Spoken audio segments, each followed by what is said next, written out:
Começa agora o programa H2, que é uma tentativa de resgate dos homens de honra. Hoje eu tenho um único entrevistado, mas é o entrevistado. É uma pessoa que eu tenho uma amizade há muitos anos. Ele é professor, ele é doutor, João Batista de Oliveira, mais conhecido carinhosamente por JB Oliveira.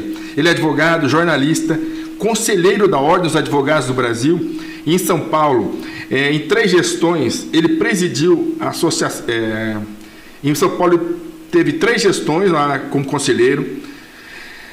Presidiu a Associação Paulista de Imprensa de 2006 a 2009.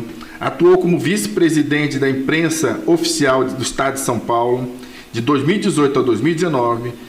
E do Conselho Curador da Fundação Santos Dumont. É presidente da Sociedade de Amigos da Cidade e do Instituto JB de Educação e Capacitação Profissional, além de membro da IVEPESP,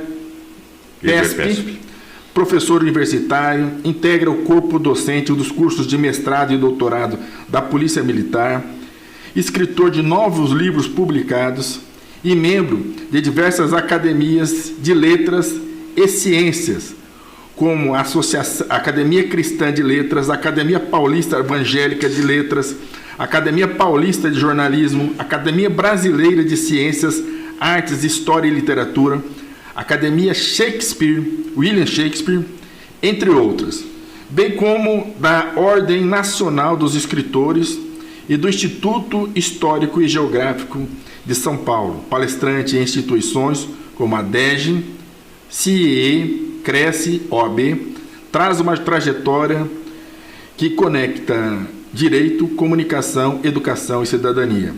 Algumas condecorações do Exército, Medalha do Pacificador, das Forças Aéreas Brasileiras, Mérito Aeronáutico, na Marinha, Mérito Tamandaré, do Supremo Tribunal de Justiça Militar, Medalha do Mérito Judiciário Militar, do Tribunal de Justiça Militar do Estado de São Paulo, Medalha do Mérito Judiciário Militar do Estado, da Polícia Militar, Medalha Tobias de Aguiar, Sociedade MMDC, Medalha do Constitucionalista, entre outras, porque o currículo dele é uma história de vida dedicada ao estudo, à advocacia, ao empreendedorismo e a aconselhar os amigos.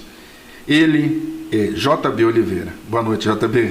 Boa noite, meu amigo, meu irmão. É uma satisfação estar aqui. Aliás, há muito tempo que não nos encontramos num bate-papo, coisa que fazíamos no passado com certa frequência. Isso, mas o que acontece, hein, JB? Essa vida nossa está mais corrida a cada dia e eu vivo querendo simplificar, diminuir minhas atividades. E eu acho que eu estou fazendo isso, mas não resolve. Não está resolvendo. Eu também tenho cortado muito das minhas atividades e, apesar disso, o tempo é insuficiente. Há uma teoria de Schumann, que, segundo a qual o tempo físico hoje é menor. Teria havido algumas evoluções, algumas transformações que reduziram a hora de 60 minutos para algo em redor de 50 minutos. É verdade isso? Se você procurar lá na internet, teoria Schumann, igual ao nome do compositor, você vai ver o que ele diz a esse respeito. Sente-se que há alguma fundamentação, porque realmente nós percebemos que não fazemos mais o que fazíamos há algum tempo no mesmo espaço de tempo. Será que é a nossa idade também? Essa dispersão do tempo, espaço? Porque para o jovem, um dia é uma eternidade. Para nós, que já estamos com a idade avançada, parece que um dia não dá para nada. Mas eu perguntei a alguns jovens e eles sentem esta mesma pressão. Eles também acham que o tempo está passando muito depressa. Há pouco tempo, aos 4 anos, minha netinha daqui de São Paulo disse para a mãe: mamãe, eu sinto que a minha vida está passando muito depressa. Ela estava com 4 anos. 4 anos, já tem essa consciência de velocidade. Na realidade, tudo isso é azáfama desse tempo, né? A correria, tudo é feito afoitamente. Até a comunicação mudou. daquela comunicação mais lenta, mais detalhada, para uma comunicação rápida, porque as pessoas não têm mais nem tempo, nem paciência para uma comunicação que se estenda um pouco mais. É verdade isso. Hoje vamos voltar àquela comunicação mais tranquila, porque eu sou amigo seu, eu acho que desde 89, 90, quando eu cheguei em São Paulo. E eu queria ser amigo seu, eu estava até contando aqui nos bastidores antes, porque eu tinha acabado de fazer um curso de oratória em Bauru, e ali no centro, aqui no centro de São Paulo, entre a rua Ipiranga com a São João, descendo um pouquinho ali em frente ao rei da mortandela, eu acho que é o rei da mortandela, o rei do chá, também ali na rua do rei do chá, mate. Exatamente. Um pouquinho para baixo tinha duas livrarias de sebo. É verdade, eu me lembro delas. E eu tinha acabado de fazer um curso de oratória, estava vendo livros, né, de direito que eu queria encontrar, mais antigos, e vi um livro seu, que era cerimonial, e um livro de oratória. Isso. E eu falei assim, o preço do conhecimento é insignificante comparado com o custo da ignorância. Eu vou levar esses livros aqui que estão muito em conta. E ele era um livro fininho, não tinha muita enrolação. Você era direto ao ponto. Exatamente. Isso me marcou, a primeira coisa. E a outra coisa que me marcou foi que o seu livro fazia uma apresentação sua, que naquela época você já tinha quase tudo essa bagagem aqui. Essa aqui, hoje eu fiz a apresentação do professor J.B. Oliveira, mas essa aqui é a apresentação resumida, porque é uma pessoa que sempre está de pé e à ordem para contribuir com o saber dele. E depois de algum tempo, nos conhecemos, não sei se foi na maçonaria ou própria ordem dos advogados, você falou do seu curso, eu falei do livro, e você me deu bolsa de estudo. Falou, você vai fazer um curso comigo, não vai custar nada. É um fim de semana, eu acho que você fazer sábado e domingo, uma coisa assim. Um fim de semana. Eu não sei o modelo. Um sábado. Exatamente. E você começava a falar o curso assim, muitos anos atrás, 80, 90. Eu não preciso ensinar vocês a falar, que vocês já sabem. Agora eu vou te dar um protocolo, uma técnica em que você vai participar, falando, palestrando e conversando melhor. A razão é que eu ministro o curso ainda hoje em apenas 8 horas. No sábado mesmo ainda. Exatamente. E muitas pessoas perguntam, mas dá para ensinar oratória em 8 horas? Eu digo, dá. Porque o mais difícil eu não preciso fazer, que seria ensinar a falar. Papai e mamãe já cuidaram disso. Eu preciso apenas ensinar a falar com técnica, a falar com objetivo. E isto é fácil. São apenas algumas dicas, algumas recomendações, cortar alguns vícios, agregar algumas virtudes, chamar a atenção para alguns deslizes e pronto. É perfeitamente possível. Uma outra coisa é que eu fiz lá nos anos 70 e por 71, 72, na Secretaria do Trabalho do Estado de São Paulo, o então secretário era Ciro Albuquerque, eu fiz um curso de TWI. TWI, o que é o TWI? Training Within Industry, treinamento dentro da indústria. Ele foi implantado por ocasião da Segunda Guerra Mundial, quando a necessidade de deslocar pessoas da frente de produção do trabalho para o fronte, para a guerra. E ficaram, então, espaços abertos na área industrial, na área de produção. E demorava-se muito para formar um profissional para operar uma máquina, um equipamento. Aí desenvolveram um curso totalmente enxuto, apenas 8 horas. 4 reuniões de 2 horas. Um instrutor e à sua volta os aprendizes. E ele ensinava, teoricamente, depois na prática, depois eles exerciam aquilo que haviam aprendido, e se houvessem acertado, muito bem, se precisasse de reforço, refariam. Isso significa que a cada 2 horas numa indústria ele tinha uma turma. A cada 2 horas saía uma turma e voltava outra, saía uma turma e voltava outra. E o resultado foi espetacular. Eles conseguiram formar operários com apenas 8 horas concentradas. Aí eu concluí, se dá para ensinar a operar equipamentos, máquinas, em 8 horas, não dará para ensinar uma pessoa a falar corretamente em 8 horas? E passei a fazer isso. Então, de maneira bem objetiva, nós cortamos tudo aquilo que é perfumaria.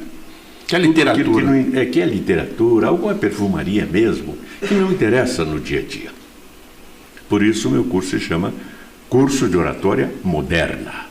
Não aquela oratória do passado, com trololó, com rococó. Não, é uma oratória objetiva. É você falar pouco e dizer muito.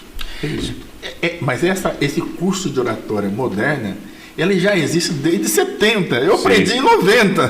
Perfeitamente. Quando eu comecei... Continua moderno ainda. Continua, porque eu vou adaptando, eu vou fazendo adequações. Sim. E tornando-o sempre objetivo, cada vez mais conciso. E é interessante, houve um período em que eu ministrei para a Associação dos Delegados de Polícia do Estado de São Paulo, ali na Avenida Ipiranga. Eles têm uma associação ali na galeria, né? Uma galeria. Isso, exatamente. E quando abrimos as inscrições, veio um delegado e me disse: professor, eu vou fazer o curso de oratória, mas o senhor não me chama para falar. Eu disse: doutor, é um paradoxo.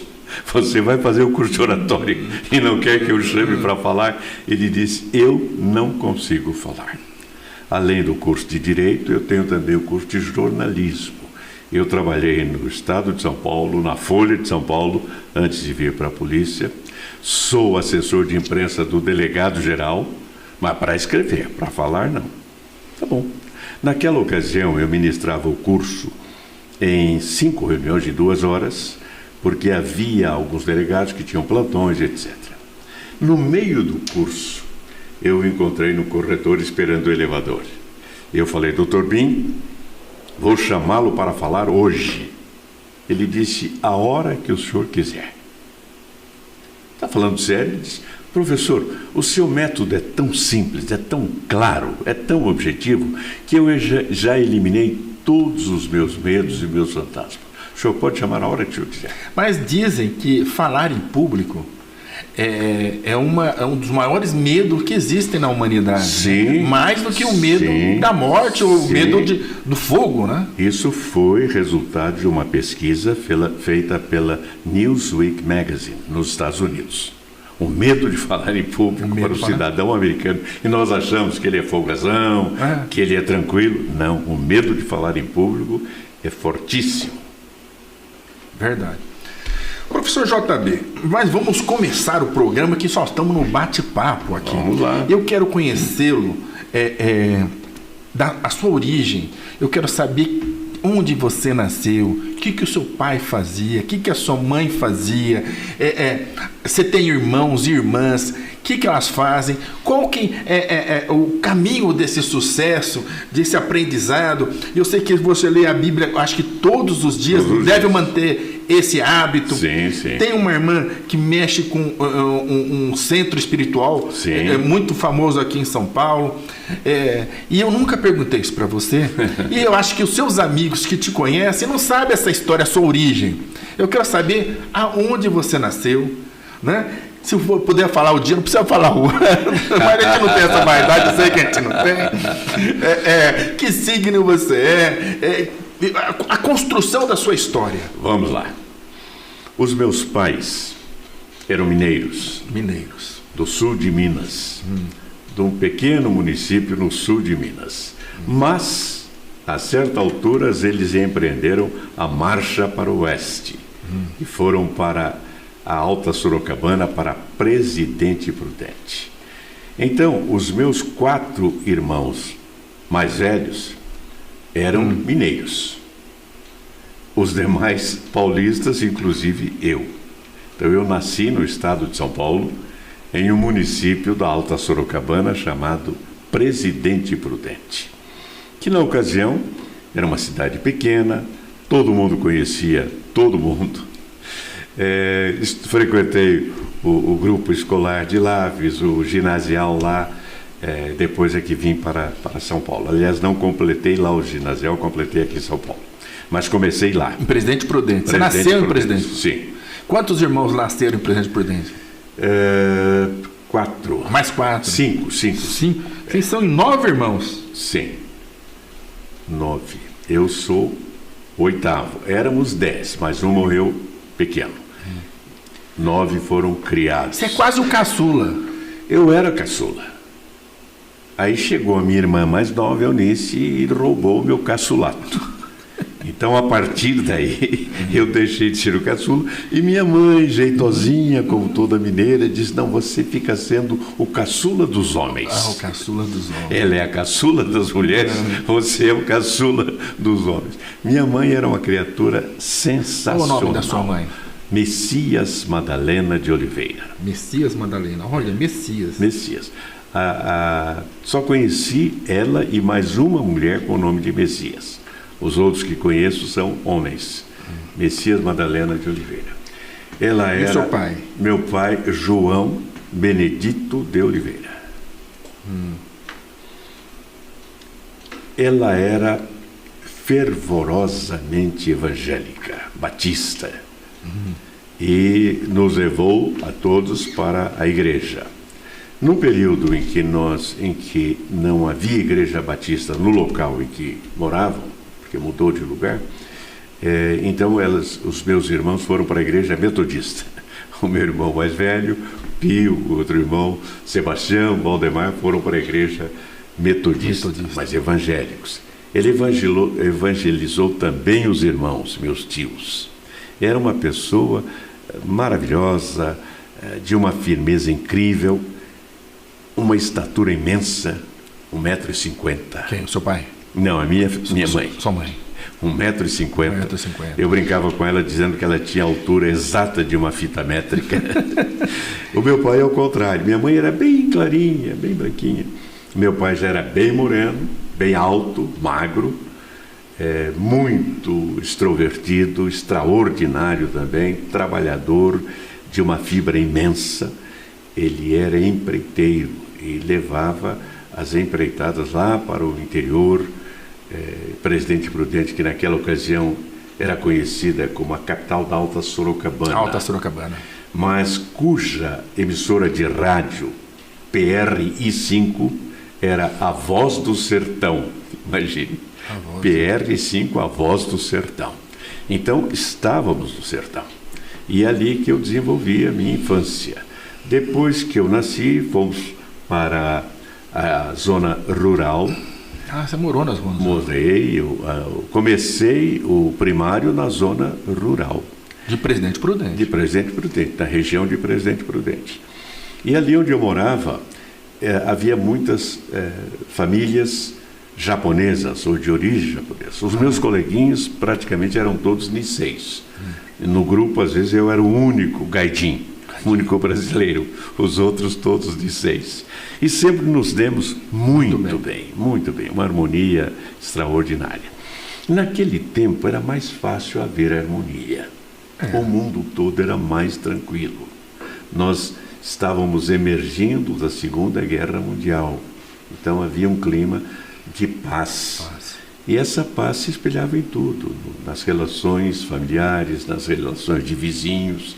Violência não existia. Foi ali que eu comecei a desenvolver a minha atividade. Ainda garoto, os meus 2 irmãos trabalhavam num jornal chamado A Voz do Povo, que tinha sido fundado em 1928 por Jacob Blumer. Eu não assistia à fundação. Foi em 1928, por Jacob Blumer. E a essa altura, estou falando final dos anos 40, começo dos anos 50, meus irmãos trabalhavam nesse jornal e eu comecei a ir lá também, comecei a trabalhar. E comecei a me interessar por jornalismo, por imprensa. Comecei ali.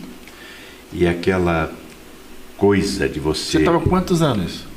Como? Quantos anos você já estava? Eu estava com uns 12 anos. 11 para 12 anos. Lá em Presidente Prudente? Lá em Presidente Prudente. Eu saí de lá com 14 para 15 anos.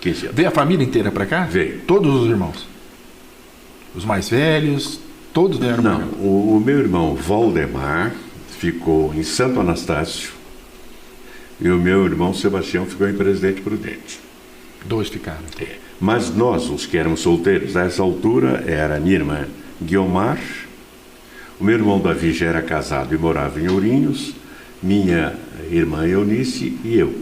E os pais. Nós viemos todos para São Paulo.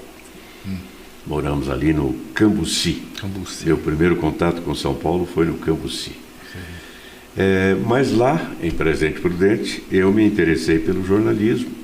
Comecei a ver como se fazia o jornal, alguma coisa impressionante, porque usava-se o componidor para fazer as palavras, né?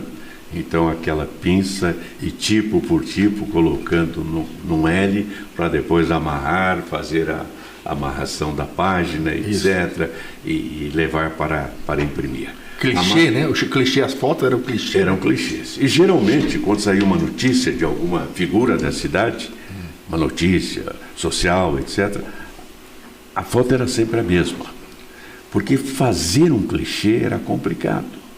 Tinha que tirar a fotografia, lá em Presidente Prudente, tirar a fotografia, revelar a fotografia, mandar a fotografia para São Paulo para que eles fazerem o clichê.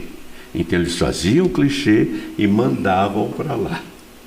Ou seja, algo se tornava rapidamente desatualizado. Então já se usava uma foto permanente e pronto. A máquina em que se imprimia esse jornal ia daqui onde estamos até aquela porta. Era uma máquina chamada Marinoni, uma italiana. Marinoni. Pesada. Eu conheci o linotipo. Linotipo. Mas na produção de livros. Meu Sim. primeiro livro, que eu publiquei, foi em 88, mais ou menos, 89. Foi numa máquina de linotipo que tinha toda essa montagem que você falava. Sim, só que no linotipo você ia datilografando e já ia formando ia caindo bloquinhos, as bloquinhos de letras. Já não precisava de componidor. Isso. Muito mais fácil. Quando eu estava presidindo a API, e pesquisando, buscando por lá, eu vi um jornal antigo cuja manchete era Sua Excelência o Linotipo. Quando o linotipo chegou ao Brasil. Ah, sim. Mas não chegou lá, não. Naquela época não tínhamos ainda o linotipo. Ali também eu conheci a rádio, PR5, a Voz do Sertão. A Voz do Sertão. O grande nome de lá era Mário Moraes. Não esse comentarista de futebol daqui. Mário de Almeida Moraes. Pai da Sinira Arruda. Sim. Era Mário Moraes e Virgínia Moraes. Vozes maravilhosas, um casal extraordinário. E a filha Sinira Arruda, que conheci lá pequena, reencontrei aqui já uma senhora, esposa do Arruda. Ele na área de propaganda, colega do Gioia Júnior. Trabalhava com ele na PA Nascimento. PA Nascimento. Muita história. Bom, eu pulei muita coisa aí, né? Sim, porque sim. depois comecei também na área de rádio. Não, você chegou em São Paulo. Aí você foi para o Cambuci. Cambuci. E aí? E ali fiquei no Cambuci até que eu prestei concurso para a Escola de Aeronáutica, a Escola de Especialistas de Aeronáutica, em 1957. Ai, ó, isso eu não sabia. Não sabia? Não. Sou controlador de voo. Controlador de voo. Fui para a Escola de Especialistas, fiz o curso de controle de voo, controle de tráfego aéreo. Então você nem tirou o tiro de guerra, você já estava lá. Não, eu fiz o serviço militar primeiro. Ah, você fez primeiro? Eu então você já está mais com 19 anos aí. Já. Sim, eu primeiro fiz o serviço militar obrigatório. Minha mãe não queria que eu servisse, os seus irmãos não serviram. Não, eu quero servir, eu faço questão de servir.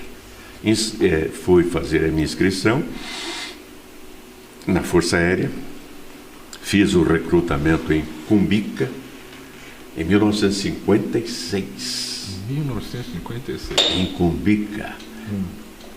No mesmo esquadrão em que eu estava também o José Índio, que foi vereador aqui em São Paulo, deputado federal. José Índio. 56, aí terminou o recrutamento, eu fui classificado no QG, que era na Praça Santa Efigênia. Vim para o QG. Quando estava terminando o serviço militar obrigatório, eu me inscrevi para concurso de ingresso na Escola de Especialistas e fui aprovado. E aí eu fui fazer o curso de controlador de voo. Terminei em dezembro de 1968. 68, depois de 4 anos. Não, 2 anos. 1968. Eu fiz, em 56 eu fiz o recrutamento. Terminei o curso, fui fazer estágio no Rio de Janeiro, fiz estágio lá no Santos Dumont e no Galeão, e aí fui classificado aqui em São Paulo.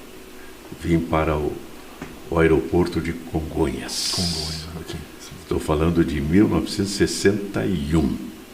Não, 1959. 1959 fui classificado aqui em São Paulo como controlador de voo.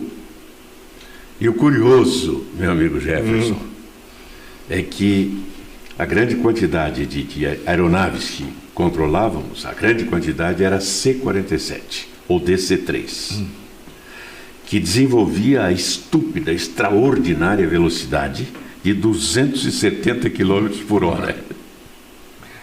Depois veio o Scandia com 330. Então você conheceu toda a frota da Varig, da VASP? Sim. VASP, Varig, Cruzeiro, Real. Real não conhecia. Real. Conheci tudo isso. Então eu começava com o C-47 ou DC-3, com 270 km por hora. Depois vinha o Scandia, que era voado pela VASP, com 330 km por hora. Depois o Convair da Real, e esse Convair já fazia 380 km por hora. Esses eram os mais comuns. Havia também o DC-4, que já voava, mas esses eram os mais comuns.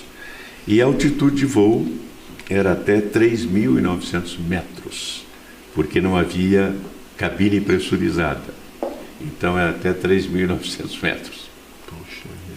Em tráfego aéreo, a cada 300 metros há uma aerovia no mesmo sentido. E a cada 150 no sentido oposto. Então começava com 1.500 metros, 1.650, 1.800.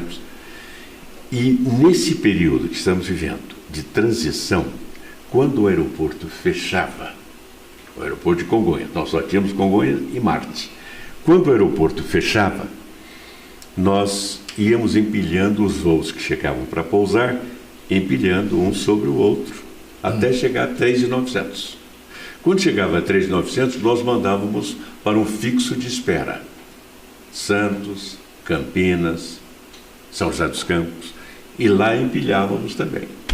Quando abria o campo, meu amigo, aí pelas 10h30, você tinha um volume imenso de aviões para pousar e outro tanto para decolar. Então você ia baixando aqueles aviões dentro da espera. Tinha esse volume de voo naquela época? Tinha. Por exemplo, a ponte aérea já era a São maior... Paulo e Rio de Janeiro, você está falando? São Paulo e Rio, sim.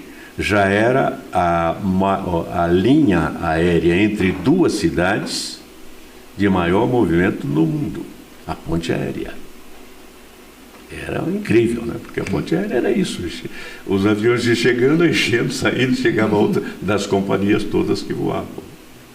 Já era um movimento intenso. Intenso. O pessoal não tinha medo, não? Ou não tinha essa noção de medo porque não conhecia as aeronaves hoje, né? E a velocidade que as coisas acontecem, né? Pois é, mas voar naquele tempo era alguma coisa extraordinária. Não era qualquer um, não é como Sim. agora que as pessoas têm facilidade de adquirir passagens. Naquele tempo, quase tudo que você comprava era à vista. Havia alguns casos em que você usava cheque. Só era isso. Financiamento veio surgir muito tempo depois. Então, se a pessoa não tinha o dinheiro ou não tinha uma conta bancária com cheque garantido, não podia voar. Mas você falou, ainda tinha volume de voos. Sim. Não se esqueça que São Paulo já era uma cidade imensa.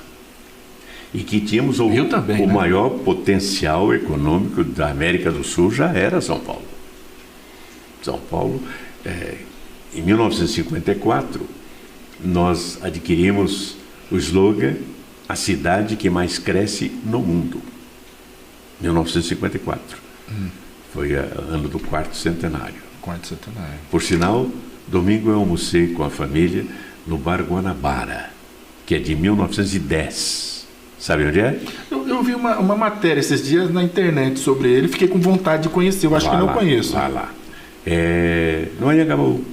São João com Anhangabaú. Descendo a São João, Anhangabaú. Tem aqui a Líbero Badaró, no quarteirão de baixo, já está o Guanabara, que é de 1910. Em 1950... Você teve escritório ali. Tive no Paissandu. 40 anos, do outro lado. 40 anos eu tive escritório no Paissandu. Você vê que há muita coisa por aí para se falar. Isso, e daí? Mas deixa eu dizer mais uma outra coisa. Então, minha iniciação em jornalismo foi lá nos começo dos anos 50, final dos anos 40. 1940. Em Presidente Prudente. Presidente Prudente. Com 13 anos, foi publicado um artigo meu, um conto, que eu escrevi, comecei a garatujar. Eu já não trabalhava mais no jornal, trabalhava no escritório, e passou por ali... Escritório de? Era um escritório de representação comercial. Passou por ali Eupídio Marinho de Matos, que era então o proprietário da Voz do Povo. Éramos amigos. Começamos a conversar, disse: "O que você está fazendo?" "Estou garatujando alguma coisa aqui." "Deixa eu ver." "Pô, completa isso aí que eu vou publicar." Eu estava escrevendo o conto que eu chamei de O Aposentado. Comecei a escrever, aí foi publicado. Eu tinha 13 anos para 14 anos. Rádio. Quando eu fui fazer a escola militar, em 57, um colega carioca, Dirceu Burim, disse... Aliás, ele é paulista, hoje é que ele mora no estado do Rio. Ele disse: "JB, vamos fazer um programa de rádio?" Eu gosto de entusiasmar as pessoas, não gosto de ligar ventilador na farofa de ninguém. Falei: vamos. Cá comigo eu pensei: fazer programa de rádio? Nós somos alunos da escola militar, como é que vamos fazer programa de rádio? O comandante não vai deixar, não é assim, é uma emissora, etc. Ele disse: "Você escreve o programa, produzo. Redijo, sei. Isso aqui em São Paulo já? Não, Guaratinguetá, Escola de Especialistas, 1957. Muito bom. Eu falei: não vai conseguir. Passa algum tempo e diz: "Olha, falei com o comandante autorizou. Nós podemos fazer o programa de rádio e mais. Ele coloca o ônibus à disposição para nos levar até a emissora de rádio lá no centro e trazer depois." Porque nós tínhamos também um conjunto musical, uma banda na escola, banda dos alunos. Ele nos coloca o ônibus à nossa disposição para levar ele. Falei: "Mas o negócio é conseguir uma emissora de rádio? Não vai conseguir." Ele tinha um auditório para tocar ainda a banda da aeronáutica lá, né? Da escola. Eles tocavam na própria escola. Aí ele volta depois de algum tempo e diz: "Olha, consegui 2 horas por semana, todos os sábados, na Rádio Liberdade." Vou ter que produzir esse programa. E aí eu produzia o programa e nós apresentávamos todos os sábados o programa. Isso foi em 1957. A sua paixão pela literatura, pela escrita, começou lá com seus... Você falou assim, com seus 13, 14 anos, nesse primeiro conto que você escreveu, mas tinha algum direcionamento? Era o pai, era a mãe, um irmão, uma irmã, um amigo? Onde veio esse prazer pela literatura, pelos contos? Pela leitura. Bom, como eu disse, minha mãe era evangélica de 4 costados. Quando eu me alfabetizei, aos 6 anos de idade, ela queria que eu lesse a Bíblia. E eu comecei a ler a Bíblia. Com 6 anos de idade, eu comecei a ler a Bíblia. Só que eu gostava também de gibi. Então, entre a Bíblia e o gibi, nesse espaço amplo, desenvolveu-se todo o meu início de leitura. eu adorava ler. Tudo que eu podia ler, até anúncio, eu lia. O primeiro livro que eu li foi Robinson Crusoe. Robinson Crusoe. E adorei. E aí eu sempre que podia lia. Isso lá em Presidente Prudente. Quando cheguei a São Paulo... mais uma coisa.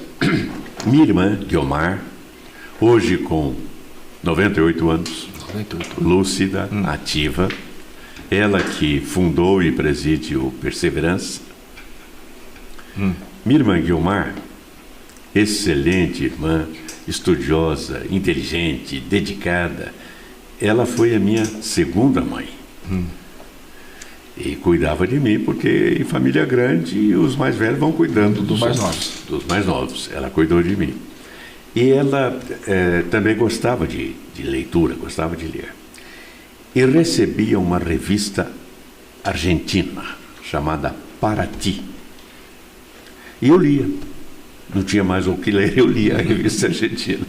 E toda semana ela recebia essa revista e eu lia. Já aqui em São Paulo, mudamos para cá em 1952, agosto de 1952, para o Cambuci. E um amigo que veio conosco, um agregado da família, João Rosa, queria, logo que chegamos aqui, ele queria comprar sapatos. Aí descemos da rua em que eu morava, Rua Baquer, terceira travessa da Avenida Lins de Vasconcelos. Descemos até o Largo do Cambuci, onde havia uma grande casa de calçados chamada Alhambra. Ele entrou ali para comprar o sapato. E eu olhando os calçados, vendo o pessoal atender, etc. Uma loja bonita, clara, iluminada. Quando ele estava comprando, eu cheguei para o dono da loja, que estava lá no caixa, o senhor Sadala Gomes. E eu falei, por acaso o senhor precisa de um garoto para trabalhar aqui? Ele disse, é você? Eu falei, sim, sou eu. Preciso sim, porque o garoto que está aí, o Armando, vai sair e você pode substituí-lo. Fazia uma semana que eu estava em São Paulo. E já comecei a trabalhar. E ali eu trabalhava no estoque. Parte de cima, no mezanino, os meus colegas vendedores embaixo, quando precisava de um calçado que estava na parte de cima, eles me solicitavam, eu providenciava, eu entregava. E numa das vezes eu vi que eles estavam tendo dificuldade de atender um cliente, não estavam se entendendo. E eu estava entendendo perfeitamente. Aí eu saí lá do mezanino e fui ajudá-los a atender. E eles falavam espanhol, eram argentinos. E você, cara, aí fez a ponte da revista. Como é que você fala espanhol? Eu falei, não sei. Não sei, eu sei que eu estou entendendo tudo e podendo responder tudo. E foi assim que eu fiquei sabendo que eu sabia falar espanhol. Mas foi fruto daquela literatura que toda semana que você recebia. Pois é, e uma outra coisa, naquela época nós gostávamos também da música mexicana e dos filmes mexicanos. Então eu gostava de ir ao cinema e ficar muito atento ao que eu ouvia. Também, quando os filmes eram em inglês, eu ficava atento, aprendi muita coisa em inglês, ali pré-aprendi, ouvindo, porque os filmes eram todos legendados, então eu podia ouvir. E também em espanhol. E não sei, agregou, e de repente, quando eu precisei, sem saber que eu sabia, comecei a falar castelhano. E até hoje perguntam, você viveu em algum país de língua espanhola? Não. Você estudou espanhol? Não. E como é que você fala? E outros dizem, e você fala sem sotaque, sin acento. Você habla sin acento? Não sei. Então a minha vida é bem curiosa, bem interessante. É bem mesmo, porque... E aí você ficou nessa loja, te mudaram de atividade? Você estando lá, você virou vendedor? Não, eu preferi ficar no estoque, porque aí eu tinha tempo para ler. Quando não estava atendendo, ninguém eu estava lendo. Gostava de desenhar também, ficava caratujando. E se eu fosse vendedor, tinha que estar atendendo o tempo todo. Fiquei lá por um bom tempo. Depois fui trabalhar numa loja, numa empresa chamada Moura Abreu e Filho Limitada, que era a representação de madeiras do Paraná. Ali também aprendi muita coisa. Já em Presidente Prudente, trabalhei numa loja chamada a Excelsior, Excelsior. que era de um senhor português, Pimentel, um homem de uma elegância ímpar. Era uma loja de artigos masculinos, exclusivamente. E artigos muito finos, fazia jus ao nome. E ele era um homem muito elegante, um português, usava gravata borboleta, bem falante, e com ele eu aprendi muita coisa, mas muita coisa. Eu sempre procurei aprender com quem podia ensinar. Isso me valeu muito e vale até hoje. Então, aí você voltou, né, para falar do seu amor pela literatura, pelo gosto de escrever e tudo mais e tal. Mas nós já estávamos aqui em São Paulo, Sim. Você sendo controlador de voo. Isso. E vamos seguir o voo aí. Sim, depois vamos. de controlador de voo, você foi fazer direito. Que momento que entrou o direito na sua vida? Ou antes ainda tem mais alguma coisinha para a gente descobrir aí? Sim. Como controlador de voo, num primeiro momento eu adorava. Depois comecei a achar um pouco cansativo, porque era repetitividade. Eu gosto de criatividade. E até a roupa. Eu tinha que usar, como todos os outros, Um uniforme. uniforme. Azul barateia, camisa azul Oxford, gravata preta, meia preta, sapato preto e cap e brevê dourado. E para cumprimentar eu tinha que fazer assim. Continência. Começou a ficar enfadonho. Bom, eu tinha a opção de escolher a cor da cueca. Aí não entrava na minha liberdade. Você tinha uma certa liberdade. Tinha, não podia me queixar, não era tão fechado assim. Mas depois de algum tempo, isso começou também a se tornar repetitivo e prejudicar a criatividade, que eu sempre gostei de ter.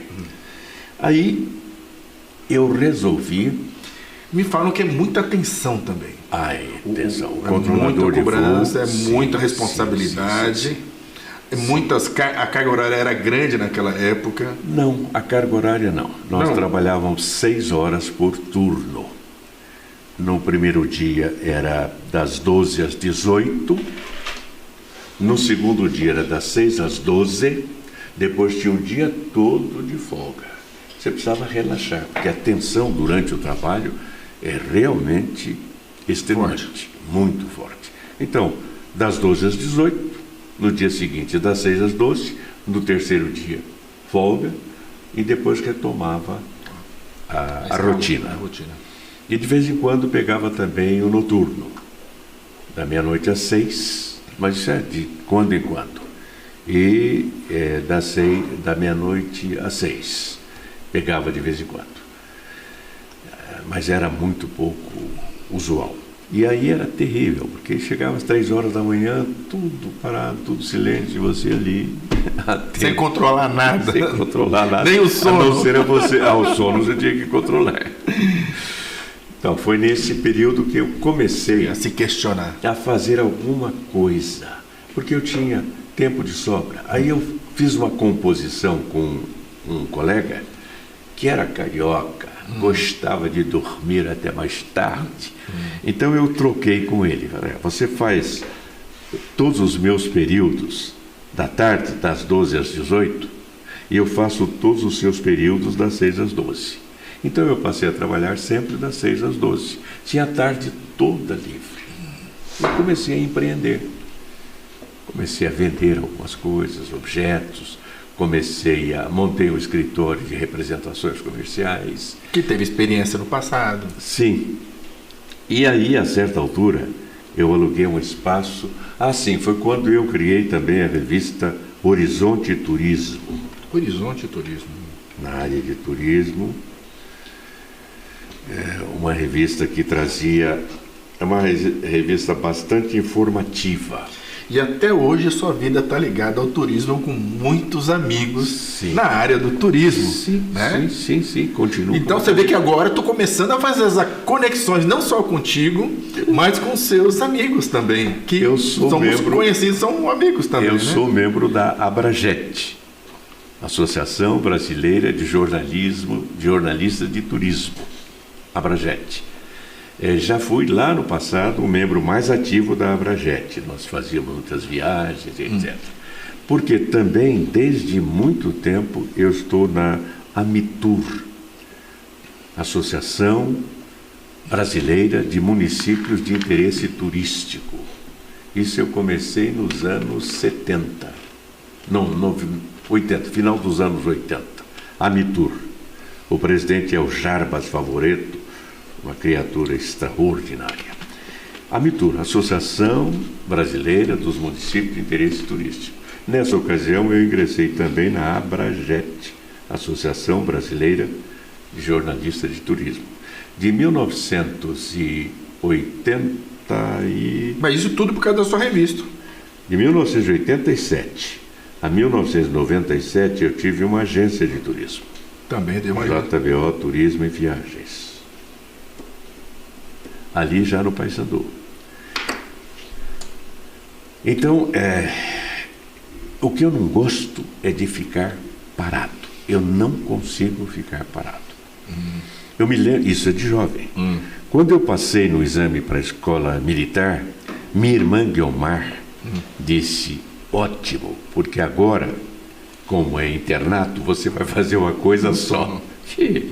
Lá eu continuei desenvolvendo atividades, era membro do departamento de Mocidade Batista do Estado de São Paulo, era correspondente da revista Voz da Mocidade. Mais um detalhe, em 19... Ele não tinha essas facilidades que existe hoje.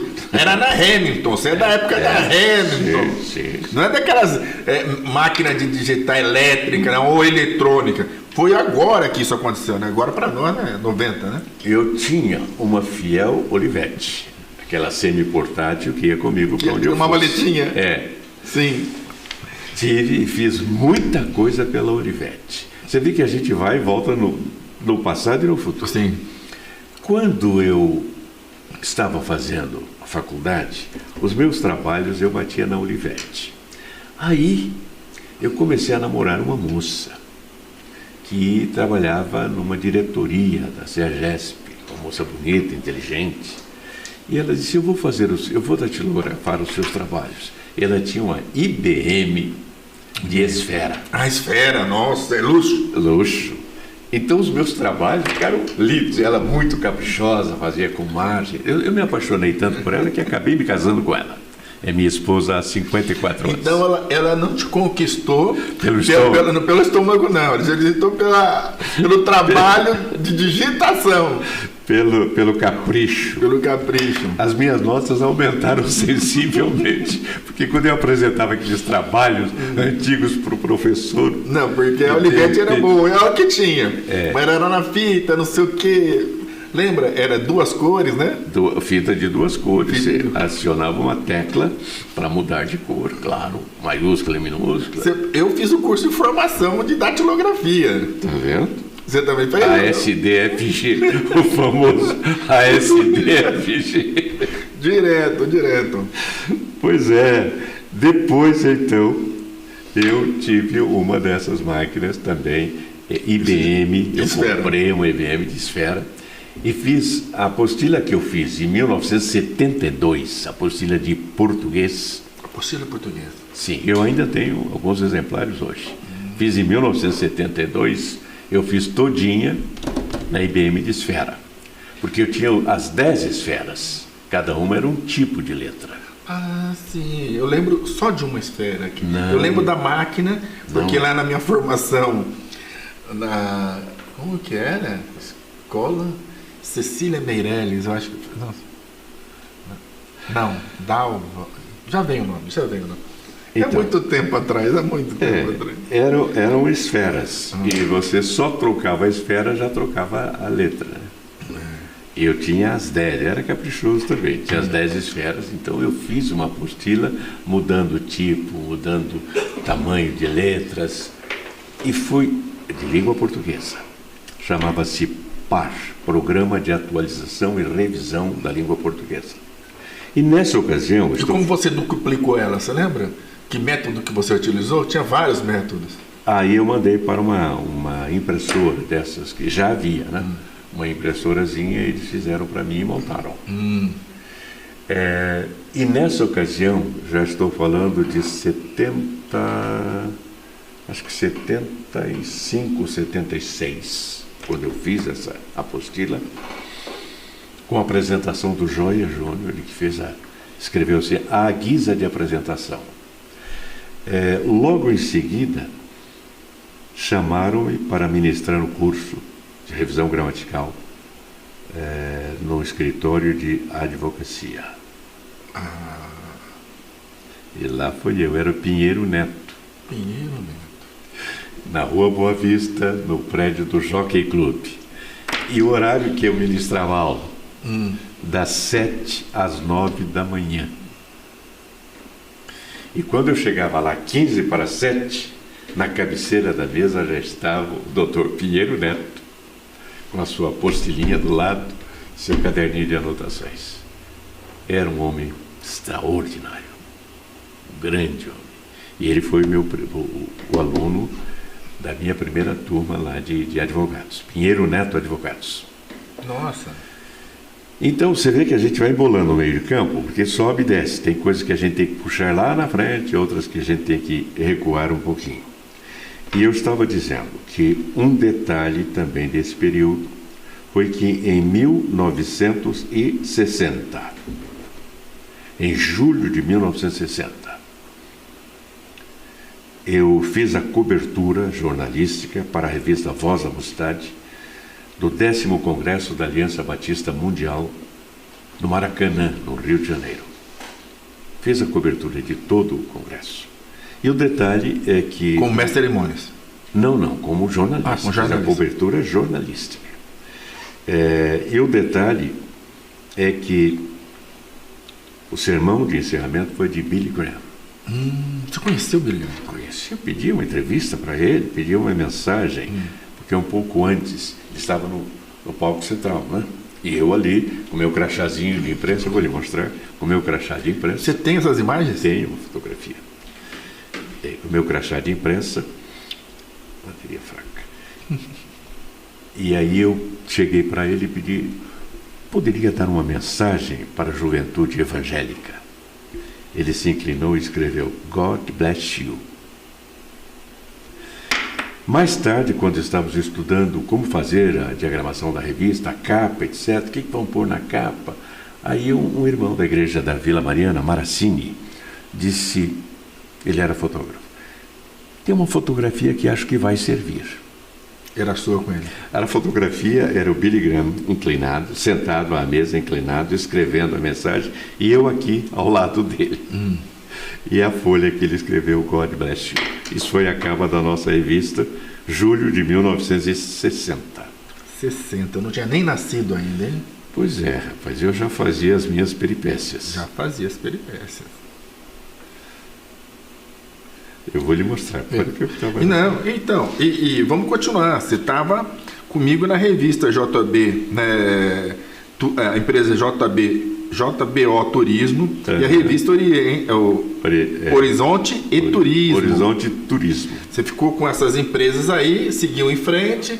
Daí você me falou agora da sua apostila de revisões gramaticais, não é isso? Revisão gramatical, sim. Que foi Pinheiro Neto, para chegar na advocacia, né? Mas antes disso, ou já nesse período, eu aluguei um espaço no Conjunto Califórnia. Prédio Califórnia. Barão de Itapetininga, 255. Barão de Itapetininga, certo? 10º andar. Peguei parte de um andar. E aí eu montei um curso que eu chamei de Curso Prático de Cultura Brasileira. Curso Prático de Cultura Brasileira, CPCB. Eu coloquei gramática, literatura luso-brasileira, história, sociologia e filosofia.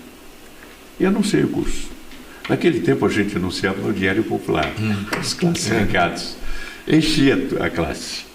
E eu dava aula às terças e quintas, das 19 às 21 horas. terças e quintas. E eu percebi que eu faturava mais dando as aulas 2 vezes por semana do que eu ganhava o mês todo na Força Aérea. Como controlador de voo. Falei, olha, estou perdendo tempo. Aqui eu ganho mais. Nessa mesma ocasião, eu montei a empresa JB, não JBO, JB...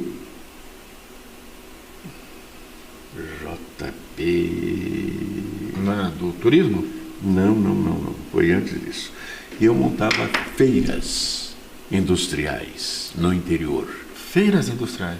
Montei a Feira de Presidente Prudente, 1966. Nasci. 1967. Montei a Feira do Mar em Santos, montei a Feira de Itatiba, montei a Feira do segundo centenário de Itapeva. Fui montando feiras. E também dando os cursos. E percebi que eu ganhava mais. Aí eu pedi licenciamento da Força Aérea. Pedi. Por 2 anos? Não. Pedi simplesmente baixa. Baixa, então? Você pediu baixa? Isso foi em 69. Aí pedi baixa e continuei ministrando cursos.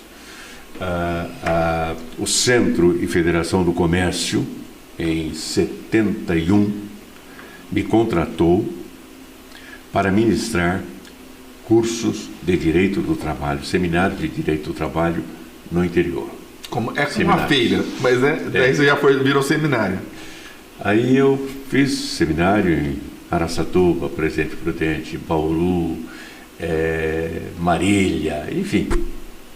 Eu ia para lá na segunda-feira de manhã e voltava na sexta-feira.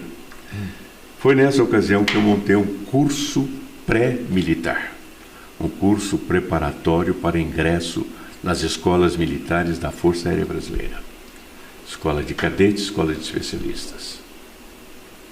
E procurava ocupar o meu tempo da melhor maneira possível. E ali você...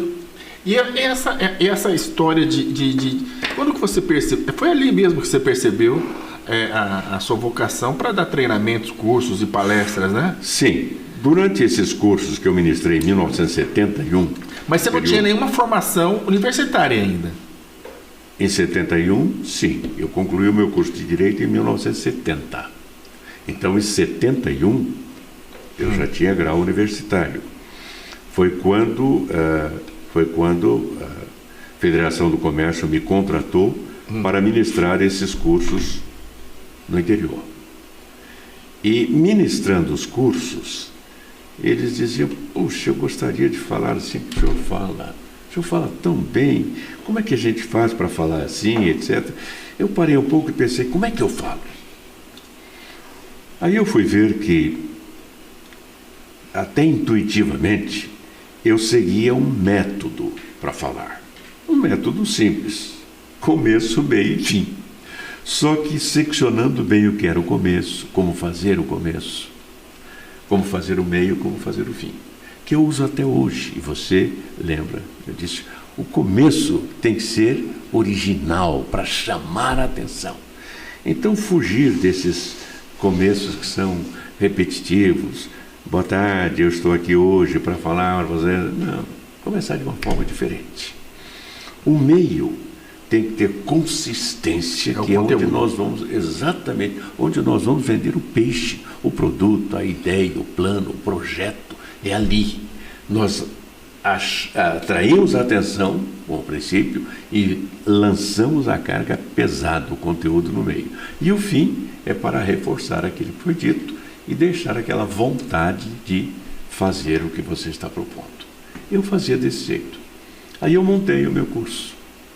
Então, em 1972, eu comecei a ministrar o curso de oratória. De oratória, foi em 72. Já ministrava o curso de cultura, mas passei a ministrar também o curso de oratória. E o curso de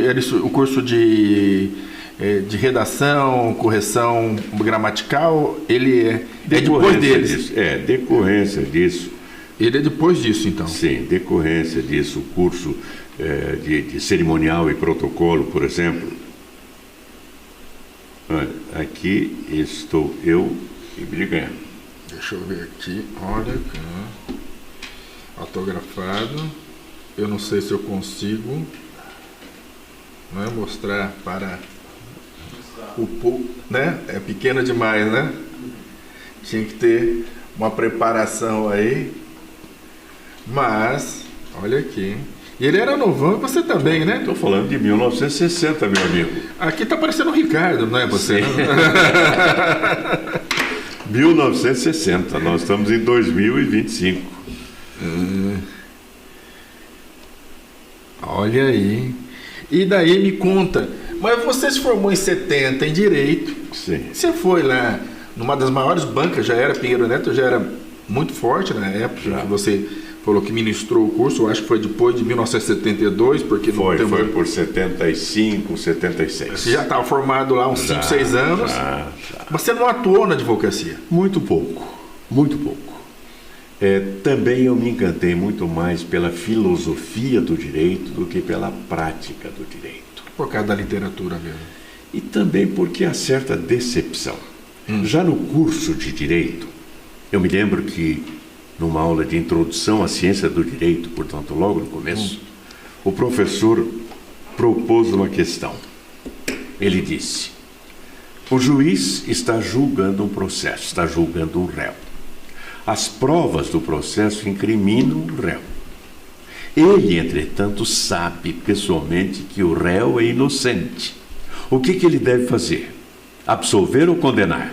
A turma toda, novato, absolver. Ele sabe que é inocente? Não. Ele tem que condenar. Porque ele tem que basear a sua sentença nos autos. O que não está nos autos, não está no mundo. E se ele fizer a sentença com aquilo que ele conhece, ele está usando elemento subjetivo. E ele tem que usar elemento objetivo, concreto, suporte fático, suporte jurídico. Aquilo me abalou logo de cara. Quer dizer que então você não pode usar a verdade, a sinceridade, você tem que usar aquilo que está no papel. É mais ou menos o que está acontecendo em nossos dias. A narrativa superando a realidade. Isso já começou a me desencantar. Comecei depois a advogar, sim. Levei para o meu escritório um grande irmão, que era também um bom advogado, Cirineu do Amaral. E ele me deu algumas orientações, trabalhava comigo no escritório, o escritório era meu. Deu algumas orientações, fizemos alguns casos juntos, mas não tocou a campainha. Eu gostava muito mais de lecionar, de ensinar, e uma outra razão. Numa demanda, na medida em que você satisfaz uma parte que o contratou, ganhando a ação, você cria um mal-estar na outra parte que você derrotou. Eu sou de espírito pacifista. Eu gosto de harmonizar. Eu me sinto mal quando eu crio um atrito com o outro lado. Isso me fazia mal. Entendi. Tanto que muitos dos meus casos eu resolvi amigavelmente. Porque quando eu percebia que o que estava havendo era um desentendimento comunicacional, eu procurava o colega do outro lado. Vamos conversar? Se me permite, vamos conversar com a sua parte. Conversávamos e percebia que havia alguma coisa lá que se encaixava aqui. Era questão apenas de ajustar. Em muitos casos eu resolvi desta maneira. Mas ainda assim não era o que eu queria. Não era o ideal. Não. Agora, quando eu dava aula, quando eu ministrava aula, eu me lembro no escritório que tive na Xavier de Toledo, por muitos anos, que a minha secretária disse uma vez: é interessante, doutor, às vezes o senhor tem um dia muito intenso, no final do dia eu percebo que o senhor está cansado. Aí o senhor vai dar a aula, eu tinha o auditório ao lado do escritório. O senhor vai dar aula, o senhor renova. E era o que acontecia. Na Xavier de Toledo, eu tinha um conjunto, uma parte desse conjunto era escritório de advocacia. Tinha a sala de recepção, a secretária, e a minha sala de advocacia. E do lado, o salão, um auditório. Um auditório. Então eu ministrava o curso ali no salão. Foi na época que eu tive o curso pré-militar, preparando alunos para escolas de especialistas, escolas de cadetes, escolas Você foi preparatórias de cadetes. um inovador nesse momento, né? Porque não existia até então. Hoje, cada esquina tem um curso de formação para a Polícia Militar, para a Polícia Civil, Sim. né? Mas na época era poucos, né? Muito poucos. Havia sim. O Cabo Melo, o professor Melo, já tinha um curso. Acabamos depois unindo os esforços. Ele já tinha um curso muito bom, curso Marechal. E... Eu lembro desse curso Marechal. Foi famoso. Então. E o curso Marechal estava ali não é Duque de Caxias, não. Na Tiradentes. Teve uma unidade Isso, dele. Teve. Antes ele estava no Parque Dom Pedro. Depois ele foi para Tiradentes. Tiradentes. Isso. Antes de ter até o viaduto lá, não sei se tinha ainda o viaduto ali. É isso aí. É o curso Marechal, famosíssimo. Então é isso. Aí comecei também a desenvolver uma atividade mais cultural, literária, escrevendo livros e muitas vezes ministrando curso, perguntava: escute, será que o senhor não poderia fazer o cerimonial para nós? Quem me pediu muito isso foi o SINCOR, Sindicato dos Corretores de Seguros, foi o Cresce, qual outro? Dos contabilistas, CRC, Federação dos Contabilistas, Sindicato dos Contabilistas. No Sindicato dos Contabilistas, eu ministrei um curso de cerimonial e protocolo. E quando eu fui recomendar literatura, estava difícil de encontrar literatura. Então eu peguei o material que eu havia preparado para o curso e adaptei-o para um livro. Foi quando eu fiz o livro Como Promover Eventos, Cerimonial e Protocolo na Prática. Eu tenho um dos primeiros, porque eu lembro dele, ele é uma capinha azul. Então, aquele foi o primeiro. O primeiro. Esse aqui já foi uma segunda edição pela Madras. Aquele foi uma edição particular. Cerimonial e Protocolo na Prática. É o capinha azul. Nós fizemos numa gráfica que ficava ali no nosso mesmo prédio, no Paissandu.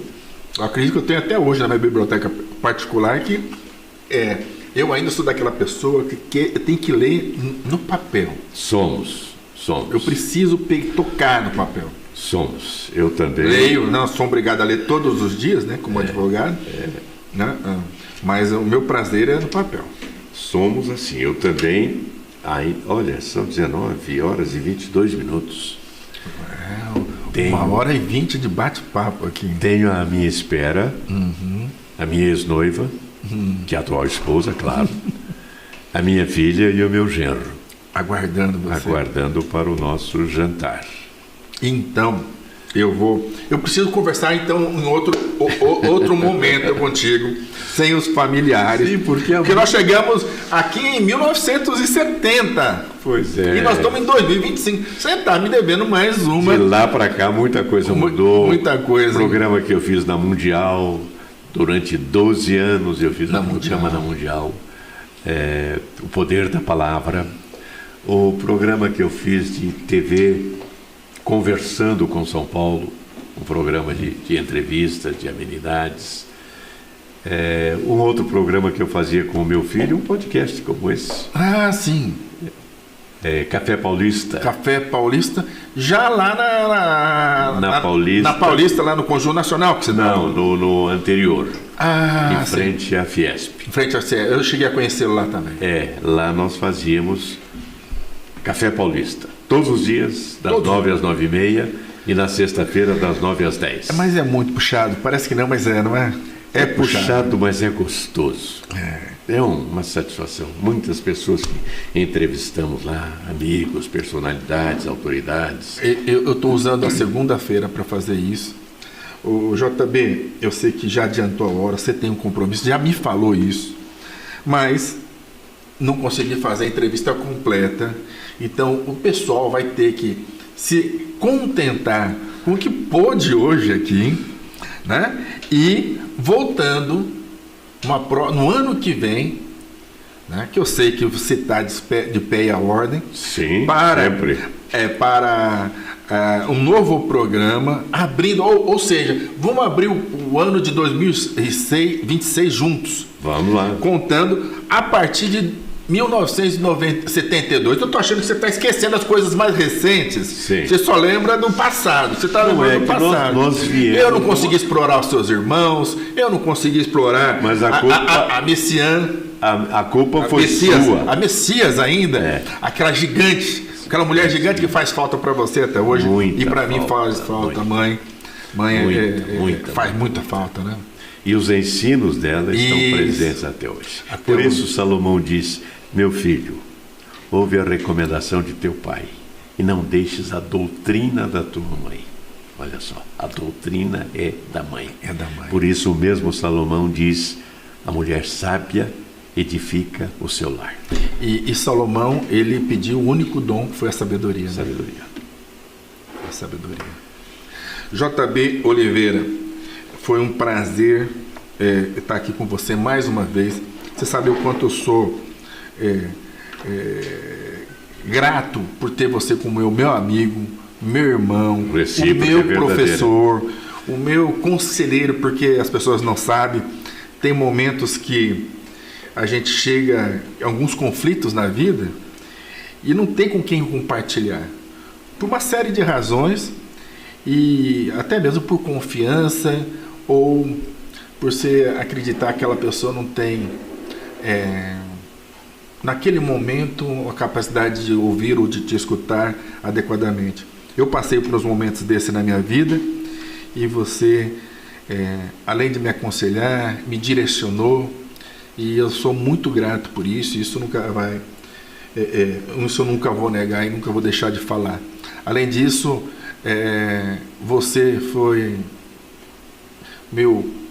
não só meu amigo, mas meu professor, e deu aula para minhas filhas, para os meus cunhados, para os meus amigos, e você não cobrou nada deles para fazer esse curso, pela nossa amizade que sempre foi muito forte.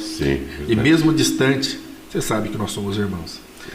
E eu me lembro que no curso de oratória nível 2, porque você fez o nível 1 e nível 2. No nível 2, você teve como colega a doutora Elizabeth Leão, magistrada federal. Ela era, na ocasião, juíza titular da 12ª Vara da Justiça Federal. Elizabeth Leão, uma criatura extraordinária. E você foi colega dela. Olha que memória que você tem. Prodígio. Você vai ter que contar essa história da sua memória depois. Como você desenvolveu uma memória fabulosa. Eu digo sempre uma coisa, que eu tenho orgulho de duas virtudes que eu possuo. A primeira delas, sem dúvida alguma, é a memória, que é muito boa. A segunda eu não lembro. JB, você sempre ensinando, sempre explicando. Eu sempre fiz as coisas meio que sozinho, sempre gostei de ler, sempre gostei de escrever. E eu escrevi uma história que tem um fundamento muito bacana e de coisas que eu vivi. E esse livro eu precisei compartilhar com um amigo, porque eu não sou cartunista, apesar de desenhar, pintar, eu não sou um cartunista, tem que dar para um profissional. E quem foi o cartunista desse livro meu foi o Elkes Waves, que trabalhou comigo muito tempo. E é a história do relacionamento profissional do advogado. Eu vi o cliente e os honorários advocatícios. E eu sou daquela época, e você também, que o fio de bigode era o suficiente. Verdade. E eu me envolvi em casos e causos que demoraram 30 anos para se resolver e o Estado pagar. E, infelizmente, eu não tive o cliente mais para pagar. Foi a esposa, foi os filhos, e tudo mudou. E não tinha o mesmo respeito, o mesmo carinho que eu tinha com o pai, né? E eles não estavam dissociados da realidade, e gerou algumas dores de cabeça para mim. E de uma forma lúdica, eu passo isso para os meus colegas advogados, nessa história de ficção, só que não, entre o advogado, um cliente e os resultados quando você não tem um contrato de honorários por escrito. Ok? Eu passo as suas mãos. Obrigado. Né? Muito obrigado. Muito obrigado por você estar aqui mais uma vez. Aqui. Você o anunciou na nossa confraria, no grupo, e eu recomendei. Agora está aí. Ele era apenas digital. E eu vou fazer o lançamento dele o ano que vem, físico. Né? Esse ano não deu para a gente fazer, mas eu quero você lá no lançamento também, vamos. Prestigiando lá esse livro. E para concluir o trabalho, eu quero que você use a palavra para fazer as suas considerações finais do nosso programa de hoje. Considerações finais. É sempre muito agradável recordarmos fases da nossa vida, principalmente se nós tivemos a virtude de ter uma mãe que nos ensinou como viver corretamente. Porque aí nós podemos voltar ao nosso passado, mergulhar do nosso passado com tranquilidade. E aqui eu tive a oportunidade de fazer isto. Eu me via então, garoto, lá em Presidente Prudente, fuçando lá na Voz do Povo. Também me vi garoto fazendo programas na rádio, brincando de jornalista e crescendo até hoje. Esses momentos aqui foram de revivescência, foram muito gostosos. Eu agradeço a você e peço aos jovens que nos estão ouvindo, concentrem-se no bem. Precisamos de pessoas do bem. Aliás, o meu slogan é tempo de unir os bons. Vamos unir os bons para dar um mundo melhor para aqueles que vão nos suceder. E que Deus a todos abençoe com um Natal feliz e um ano novo de muitas dádivas. Muito obrigado e eu fico por aqui. Até um próximo programa.